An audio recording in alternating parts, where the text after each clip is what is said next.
Hey everyone, welcome back to another Sensible Senko thingy session. Today we are doing it on cognitive load theory, and we're going to be doing the introduction to cognitive load and how it's going to affect people outside of school, first of all, and then we're going to go inside of school and do the whole teachers, Senkos. Yeah, we're going to do general overview basically, first of all, and then we're going to do more school stuff. Make sense? Yeah? No? Doesn't matter, does it? Because we're talking and you're listening. Thank you for listening. So please remember to click the like button, ring the ding dong bell, and subscribe to the channel as well. It really does help us out.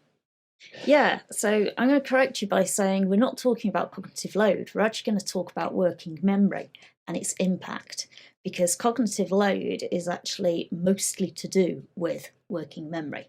And unless you understand working memory, you're not going to understand cognitive load. Fine. So we're not going to be talking about cognitive load. We're going to be talking about working memory. So Gavin, what's your working memory? My working memory varies from day to day depending on all of the stuff that's going through my head and what type of emotional situation I'm in. Okay, so working memory is best described like a post-it note. We all that's the exact post-it note we needed. So no, don't take it off. Oh. So we all have a post-it note, which is our working memory, and most of us have got a 3x3 post-it note. So we've got a post-it note, which goes there. Yep. Okay. So some people only have quite a small working memory. Some people have an even smaller post-it note. Can I have several post-it notes? No, you can only have one. And some people have what I would call a linear post-it note, in the fact that their working memory means it goes in here and it trickles along this end here and eventually falls off the end. And people are probably thinking, oh, does that mean, once a post-it note is full, what happens with it? Well, these post-it notes are quite special. They are erasable. And I've just put my pen down, so I can't find my rubber. I'll use my finger instead. They are erasable, thank you very much. And once you've erased it, it is not retrievable. And if you want to recreate that information, you have to reprocess it. And I've now got a blank post-it note. So our working memory, that thing in our head, is a erasable post-it note that you put your information on that you're actually talking about. Yeah, wonderful Picasso there. And then once you've used it and no longer need it, your brain deletes it. But unfortunately, you have to reprocess the information to get it back again. Okay. Now, the problem with our post-it note, just have a yellow one back again for a minute, is that, as you said a minute ago, sometimes we've got things crowding in on us.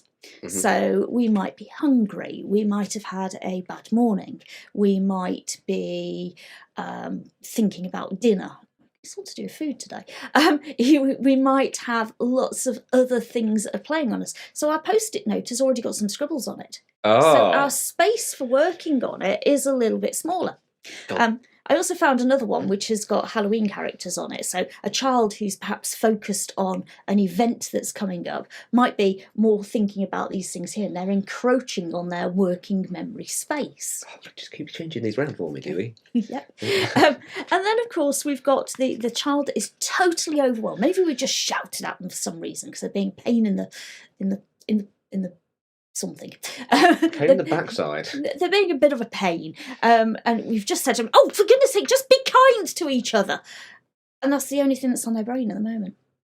And that's kind of taken up this great chunk of their working memory, their capacity.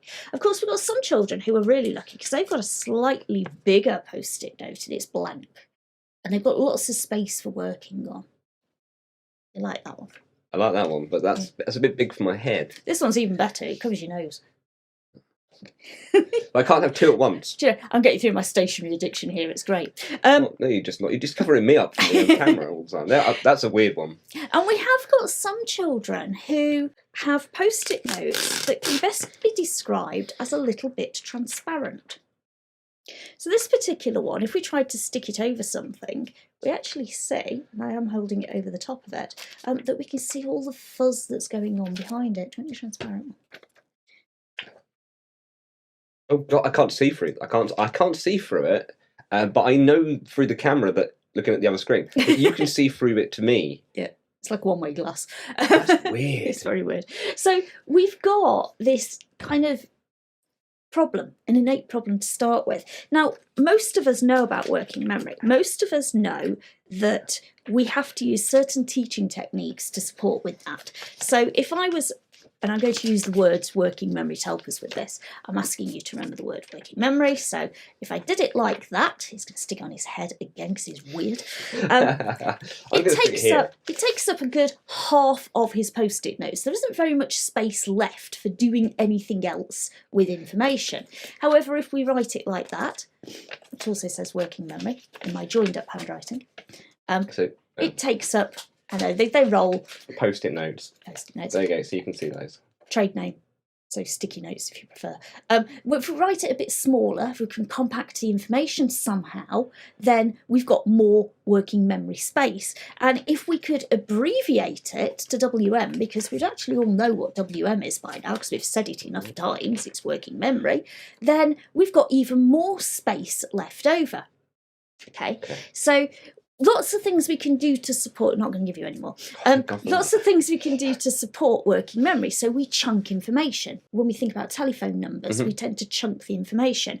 We can give children information in small steps because then they can process each little bit of it and get an answer and perhaps do something with it.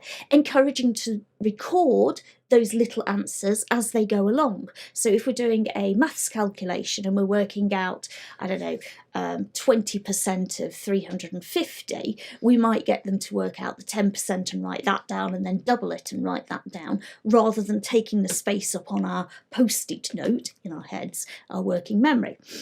We can scribble bits down as we go. We can use rote and recall. So if you know what 3 5s is straight away, rather than having to work out 3 times 5, you've used less of your working memory.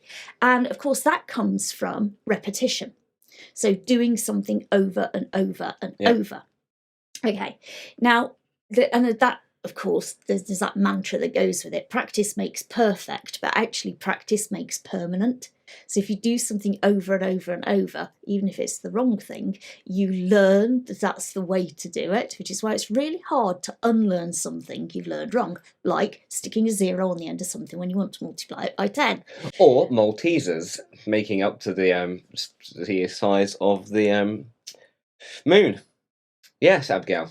So anyway, we're not going to go into that one. We talk about that a lot. Our working memory is really key to a lot of things. Now, cognitive load is about how much of that working memory is having to be used. So when we teach something, we have what we call extrinsic and intrinsic load. And that is much easier to understand than you think. So intrinsic load is what is coming from inside us, what we actually are already expressing. So that's our post-it note that's got the Halloween characters around the edge of it that's taking up some of our space. We've also got the extrinsic, but it could also be knowing that 3 times 5 is 15 straight away. It's intrinsic because I know that straight away, and that's helpful. So some of our intrinsic load is helpful and some of it is unhelpful. Okay. All right. Extrinsic load is what's coming from the outside. It's the new information coming in that I've got to do something with. With me so far? Yep. Great. So we've got those 2 bits that are coming in there, and they're competing for that space on that post-it note. They're competing for our erasable space. I'm sure all of us have done something in the past year. Perhaps you're, I don't know, calculating your taxes or calculating how much VAT you've got to add on to something. And you've sat there and in your head you're trying to do that calculation and you get part way through it and you realise you've forgotten one of the numbers. But you can't just go back slightly. You actually have to go all the way back to the beginning because that's the way working memory works. Okay.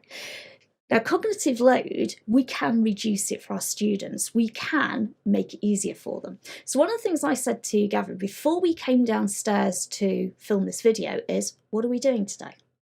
And he said, we're filming something on cognitive load. Yep. And I was like, oh, well, that means I've got to go and remind myself what cognitive load is.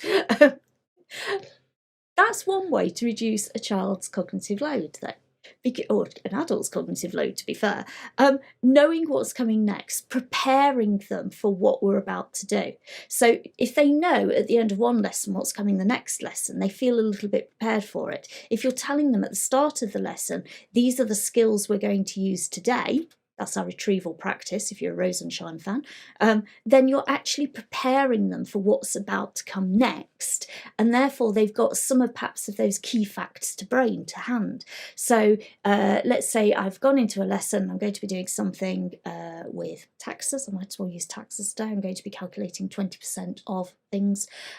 I might want to do my 10 times table with the students. I might want to do some really quick multiplication type stuff with them to get them really quickly doing those calculations, so that when it comes to actually calculating 20% of something, it's much easier and much quicker to do. Yeah, so I've reduced their cognitive load. The other way that we talk about reducing cognitive load is something else that we sometimes talk about, and I don't talk about it very often, to be fair, and that's dual coding. Now, dual coding is where we provide the information in a visual format and a written format. To me, writing is still a visual format, which is kind of, my brain is like, yeah, okay. They're both the same to me, but you can listen to words. I suppose the whole point is they have an oral tendency to them. Oral, not oral. So when we dual code something, we give somebody the same information, but we're channeling it 2 different ways into their head at the same time. So their cognitive load technically should be reduced, because we're giving it to them in more than one way. We're allowing them to learn something in the way that they prefer. Or if they're not quite sure what that label says, the diagram helps them with it. Or if they can understand it from the words, but they can't understand the diagram, they can look where the crater of a volcano actually is, or whatever it is we're actually looking at. So those are the things that we're talking about when we talk about cognitive load. We have to understand working memory to understand cognitive load. And all of those other buzzwords that seem to have come into current pedagogy are the ones that we're using with it. So that's where our dual coding comes from. It's where our split attention effect comes from. It's all of those kinds of things. Teachers and SENCOs and adults, parents, we sometimes suffer from a little bit of cognitive load fatigue. No. Cognitive load fatigue for teachers, never. Yeah, I don't believe because, and I'm going to borrow one of the post-it notes for a second, is this one here. So I go into a classroom and I know that I'm about to teach a lesson on photosynthesis. I always use photosynthesis as an example. So I've got some keywords spitting around in my head, and to be fair, I know them because I've been a science teacher for quite a long time, so I know that vocabulary. It's that retrieval practice for me, it's there. I'm doing a lesson on photosynthesis. I've got that information, but I've also got all of those other factors that are involved in teaching. So I've been asked to take the register. I've been asked to keep an eye on little Frankie, who's having trouble at home at the moment.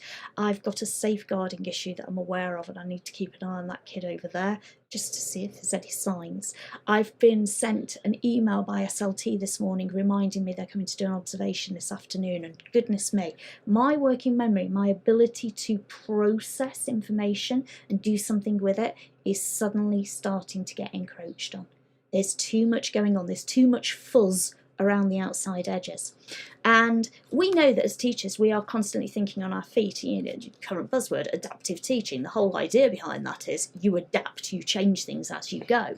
Well, it's really hard to do that if your capacity for working with the information you've got has just been squeezed. Okay. It's a little bit like a stress ball. It's kind of squeezed in and nobody's letting go of it. That pressure's on. We've got to let it loose again. Does that make sense? Yeah, it makes sense. Okay. Mm-hmm. How do we, as teachers and SENCOs and all the rest of it, reduce our cognitive load then, Gavin? How do we reduce our cognitive load? Well, we end up doing lots of different things. So we end up writing lots of stuff down, which takes it out of our brains. And you'll see that that is also part of, when you wake up in the middle of the night and you've got all this fuzz in your head, that is your cognitive load going boom. Yeah. And then you just write it down on a piece of paper right next to your bed, and then you go back to sleep instantly. and that does actually work. It works for me anyway. It doesn't work for me, but to be fair, I don't get a pen and paper. I will write it with my finger on my forehead, and it's that actual process of writing that it transfers it somewhere. Yeah, so you have to move the load as such. So you need to move it to somewhere else, something that isn't a storage device. So you've got your pen and paper, you've got a piece of paper, you've got your head, as she says, she's writing it on top of her head. Somewhere where you can remember it without actually having to think about it. Yeah. Which is why we have... Oh, she's going to... This. The Sensible SENCO planner, of course. Of course. And that's why all SENCOs have their planners, and inside there's meeting logs and pieces like that where you can write the stuff down, take it out of your brain and your working memory, and put it down on a piece of paper that then you can refer to when you need to, and that's it. Yeah, and I think sometimes, lots of people say to me, how do I manage to do all the things that I do? And I think a lot of it comes down to, I don't actually refer to any of my electronic calendars or my notes or anything else a lot of the time. Occasionally I have to go back to something, but it's very, very rarely that I will actually forget anything. And the reason for that is I transfer it from that working memory, from that short-term memory, onto my computer system. Now, actually, computer systems don't work for me because typing it in isn't the same as writing, and there's a whole body of research around that. So I then also write it on a paper planner. I've actually taken to writing it on an erasable dry wipe one, but that's a different story. But I transfer it onto a paper planner, and I will actually transfer it to 2 different paper planners. So one of them is, I would call it a generic dropple, so I drop everything onto it, and the other one is specific to what I'm working with. So if I'm doing my apprenticeship work, I have a diary, if you like, for my apprenticeship work. I have a diary that is specifically for Sensible SENCO. I have a diary that's for SENCO Solutions, and I drop it into the right one. I know, but it really, really helps me, and actually it means once I've done it, because I've actually written it 3 times by that point, practice makes perfect, but practice makes permanent, I generally don't have to go back and read it again, and I don't forget it. It reduces that thing, and it doesn't take that long, and I'm not writing the whole thing. I'm not writing this, I'm writing this. Yeah. And I'm generally writing an abbreviation. It's the same as what I do when I'm taking notes and pieces like that. You just end up writing a single word, and then you kind of focus on that word, and then that word reminds you. It's a trigger point, yeah. Yeah, it's your trigger. And, we said earlier on, how do you reduce your working memory, your cognitive overload? You chunk information. Well, provided that triggers the right thing, we're okay. We all use the language EHCP now, or EHCNA. At some point, none of us knew what an EHCP was. None of us knew what EHCNA stood for. Sometimes we still have to look at something and go, CSP, what's the CSP? I haven't got a clue what CSP is, by the way. They're just random letters I strung together. But at some point, we're going to come across something else that has been chunked, but we need to know what the original thing was. But once you've used it a couple of times, it becomes automatic for us to do this. Yep. I have to say, as a lady of a certain age and brain fog, I definitely feel like my working memory has reduced over the last few years. So what I used to be able to hold in my head was probably 2 or 3 weeks of my schedule and my lessons and my students and all the rest of it. Now I can probably only hold about a week before I have to go and check things. And if I'm having a really, really bad day, and I do suffer quite badly from migraines, if I'm having a really bad day, you'll be lucky if I can manage an hour and a half of what's coming up next. Yeah, and I've been ill over the last couple of days, so here comes man flu piece. And I haven't had any space for working memory. I kind of woke up coughing, had this, whatever it is that's going around at the moment. I've had it for 5 days. And I couldn't even function to be able to work out what I was doing for the day. And I knew my list was there, and I knew I had to do something, but I couldn't even process it. So being ill as well will have a huge impact on your working memory and stuff. Not only that, but I think, ladies have their times when they have working memory lapses. I think men also have their. Look, she's going to make me go now. Men also have their times when they have working memory lapses as well. For fog, as she says. Brain fog. Brain fog is real. Brain fog is definitely real. I think, hormonal kind of pieces between both men and female are definitely there for working memories and interactions between the two. Yeah. She's going to agree with me, well, only because she can't not agree with me now. Well, I mean, there is evidence that does impact on people. Can you make your working memory bigger? Can I make my working memory so bigger? You were born with a post-it note that was this size. Can you make it bigger? Are you talking about doing those brain training kind of pieces now? If we do the brain training, does my working memory go from this to this? You wish. Does it do that? What do you think? Can I make my working memory bigger? I think I can reduce the size of the pieces that go into it, but I don't think I can increase my capacity of working memory space. Yeah. So that's exactly right. So that piece of paper, I cannot make that piece of paper bigger. But no, you can't increase the size of somebody's working memory, which is why it really irritates me when I see products on the market that claim to be able to do it. What you can do is you can make or you can teach somebody to utilise their space more effectively.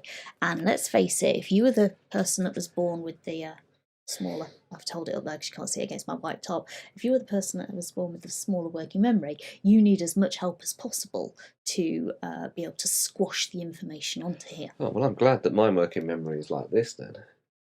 Yeah, you wish. And yeah, to be fair, we have got some individuals who probably do have a very large working memory, who can perhaps store some information on there and then go back to a calculation that they started 3 hours ago before they had a cup of coffee and taught a lesson on photosynthesis and did 60,000 other things, and then go back to the middle of that calculation and carry it on.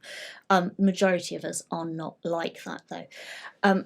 From a teaching perspective, though, there is a real balance we have to strike when we are considering our students' cognitive load, because there's that balance of overloading them too much, which means they're just going to fry and they're not going to be able to cope, and that balance of underloading them where they're not going to learn anything and it's probably boring and it's far too easy. Because not actually, if I asked you a series of questions that involve 2 + 2 and 3 × 5, you're not even really using your working memory. It's just like transient, like gnats flying in and back out again. It's not taxing you. Remember, we talk about Vygotsky, don't we? We talk about comfort zones and that zone of comfort and that zone of proximal development. You're not learning unless you're in that zone of proximal development with the scaffolding. Well, if you're using your working memory, and we are like gnats flying in and out, put the number, scribble the number out, put the number, scribble the number out, we're not actually moving out the comfort zone because we're not doing anything with the information.